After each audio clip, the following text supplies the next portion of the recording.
학생 사이에서 발생하는 학교 폭력이나 교사를 대상으로 한 교권 침해의 경우 사후 조치는 주로 가해 학생에 대한 처벌에 초점이 맞춰지죠. 하지만 처벌을 통해서는 학교 폭력이나 교권 침해 문제를 해결하는 데 한계가 있는 만큼 사안별로 다양한 대응이 중요한데요. 최근 제주시 교육지원청에서는 학교 폭력과 교권 침해 지원을 위한 화해 조정지원단 이음을 구성해 활동에 들어갔습니다. 어떤 제도인지 제주시 교육지원청의 김지혜 교육지원국장을 통해서 자세히 알아볼까 합니다. 안녕하십니까? 안녕하십니까? 네, 어서 오십시오. 자, 요즘 학교 현장이 어떤지가 궁금한데 코로나19로 원격 수업이 이어지면서 줄었던 제주 지역 그 학교 폭력이 대면 수업이 다시 재개되면서 늘었다라고 하더라고요. 네, 저희 교육지원청에 3년간 그 학교폭력대책심의위원회 학폭이라고 말씀드리겠습니다. 심의 건수를 보면 2020년도에 코로나 때는 한 100건 정도 심의를 했었는데 2021년도에는 172건, 또 올해는 지금 오늘까지 119건이 심의됐고요. 계속 그 심의 요청 건수가 증가하는 그런 추세이고요. 네. 또 교권 침해 건수도 마찬가지로 작년에 비해서 원래 굉장히 20건이나 접수가 되어 있고 전화 상담 등을 또 저희들이 또 생각하면 발생 건수는 훨씬 그보다 더 많을 걸로 생각되고 있습니다. 제주 지역의 학교 폭력 사례가 다양하다고 하던데 어떤 유형의 그런 사례들이 많습니까? 네, 저희 3년 또 데이터를 보면 신체 폭력이 한 40%로 제일 많고요. 그 다음은 또 언어 폭력, 또 그 뒤를 또 요즘은 또 SNS 상에서의 사이버 폭력이 그 뒤를 잇고 있고요. 중고등학교로 갈수록 그 사이버 폭력이 점점 많아지는 추세라고 볼 수 있습니다. 네, 이런 상황에서 이제 화해 조정 지원단 이음을 구성을 했는데 구체적으로 어떤 역할을 하게 될까요? 네, 학교에는 이미 법이 좀 많이 들어와 있어요. 그래서 학교 폭력에 관해서는 학교폭력 예방법이 들어와 있고 교권 침해에 관해서는 교원지휘 향상법이 이제 들어와 있어서 사안이 생긴 경우는 이 법률적으로 처리를 합니다. 그런데 우리 새로 이제 그 만들어진 그 이음 지원단은 꼭 사안을 꼭 법률이 아닌 교육적으로 해결할 부분은 교육적으로 해결해야 한다. 그런 우리 제주시 교육지원청 김찬호 교육장님의 그런 강력한 의지에서 출발했고요. 네. 그래서 한마디로 정의한다면 사건 초기에 학교에서 생긴 학교 폭력이나 교권 침해 사안에 대해서 전문가를 빨리 투입해서 학교를 돕겠다. 돕는 지원단이라고 생각하시면 될 것 같습니다. 지금까지는 학교 폭력이 발생하면 학생부에서 처리를 하거나 아니면 뭐 사안에 따라서는 학교폭력대책심의위원회가 소집돼서 처리해 왔거든요. 그런데 이렇게 이음 지원단이 출범해서 활동에 들어가게 됐는데 뭐 달라지는 게 있을까요?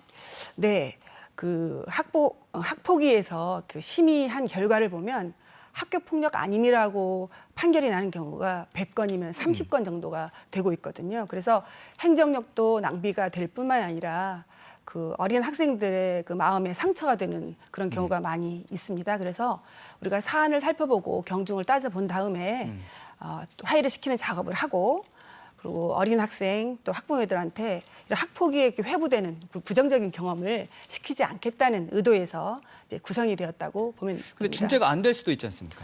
중재가 안 되면요, 그러면 법률적으로 이제 가는 거죠. 기존대로 가는 네, 기존대로 거고. 학폭위 심의로 이제 가는 겁니다. 그러면 기존에 있는 학폭위와는 어떤 차이가 있을까요? 차이점은요, 그 중대에서 학폭 사항이 중대에서 반드시 가야 될 사항들은 학폭위로 가는 겁니다. 그렇지만 그 경미한 학교나 학부모가 보기에 경미하다.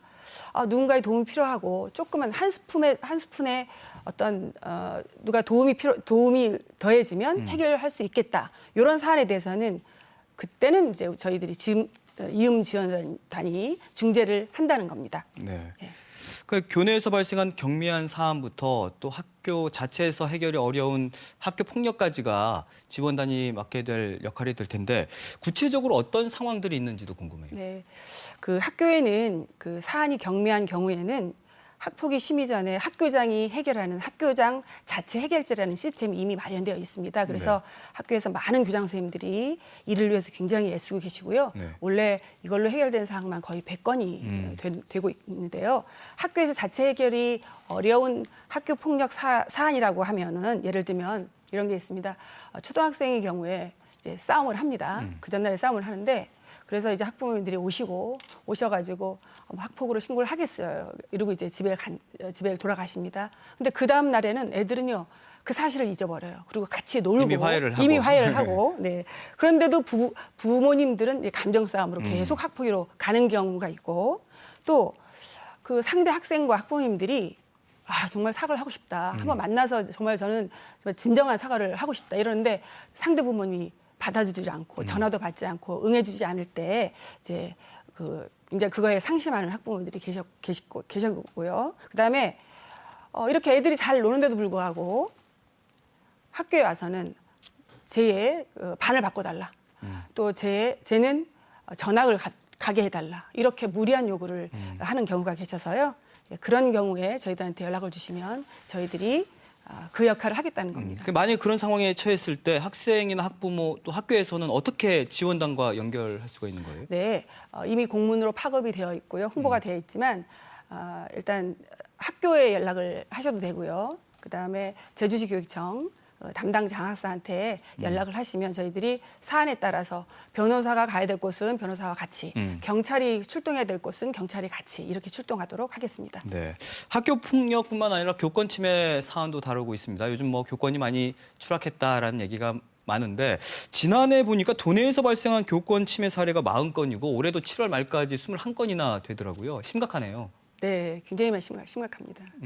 좀 더 구체적으로 말씀해 주신다면요. 네, 교권 침해는 이제 학생에 의한 교권 침해와 학부모에 의한 교권 침해로 나눌 수가 있는데요.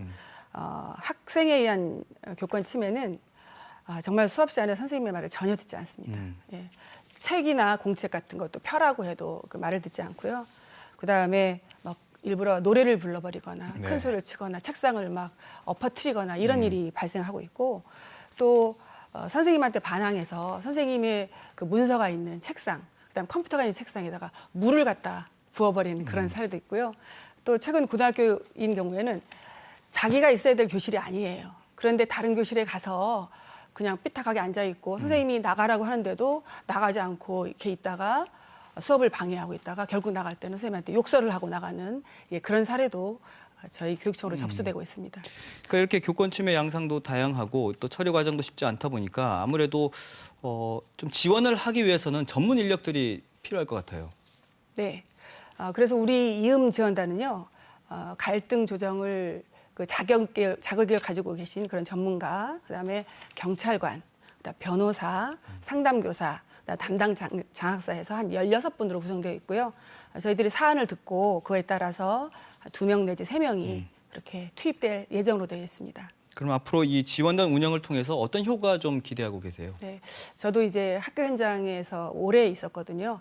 예, 교장으로도 오래 있었지만 사건이 일단 발생하면 처리 기간이 길면 그에 따라서 학부모님들 감정이 굉장히 악화되는 경우를 많이 볼 수 있었습니다. 그래서 이음 지원단은 일단 조기 개업을 원칙으로 하겠습니다. 그래서 빨리 조기 개입을 해서 화해를 잘 시키고 궁극적으로 그 관련 학생 및 그다음에 선생님, 그다음에 학부모님이 함께 행복해지고 학교가 행복해지도록 그렇게 노력을 하겠습니다. 네, 모두가 행복해지는 학교를 만들고 싶다.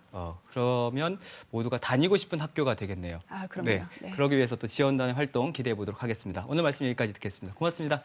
감사합니다. 네.